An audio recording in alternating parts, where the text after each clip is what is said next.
میں نے ہمیشہ سیاست کو عبادت سمجھ کر کیا ہے.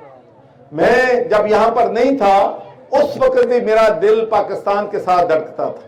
میں نے سرور فاؤنڈیشن کے ذریعے جب پاکستان 2005 میں ارتھکویک آیا تو ہزاروں یہاں پر مکانات بنائے, یہاں پر میں نے سکول بنائے, یہاں پر میں نے ہسپتال جو ارتھکویک کی وجہ سے گر گئے تھے وہ بنائے, مکان بنائے. پھر اس کے بعد 2010 کا سیلاب آیا تو ہزاروں گھر بنائے, اس لیے کہ میں پاکستان کے لوگوں سے, پاکستان کے غریب لوگوں سے محبت کرتا ہوں.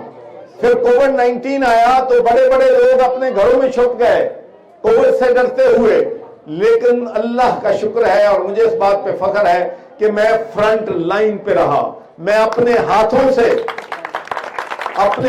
سے پاکستان میں اور پورے پنجاب میں جو ایسے راشن پیک جو تھے وہ تقسیم کرتا رہا, میڈیکل کیمپ لگاتا رہا.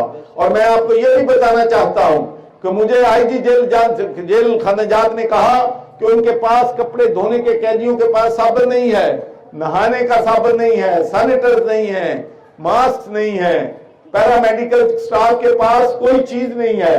تو میں نے اور سرور فاؤنڈیشن نے دوسری جماعتوں کے ساتھ مل کر 45,000 اپنے قیدی بھائیوں کو یہ ساری چیزیں جو ہے فراہم کی. اس کے بعد مجھے یہ بھی فخر ہے کہ سرور فاؤنڈیشن 25 لاکھ لوگوں کو ڈیلی پینے کا صاف پانی فراہم کرتی ہے. اور میں نے پنجاب آب پاک اتھارٹی کے ذریعے پنجاب کے 1.5 کروڑ لوگوں کو پینے کا صاف پانی فراہم کیا.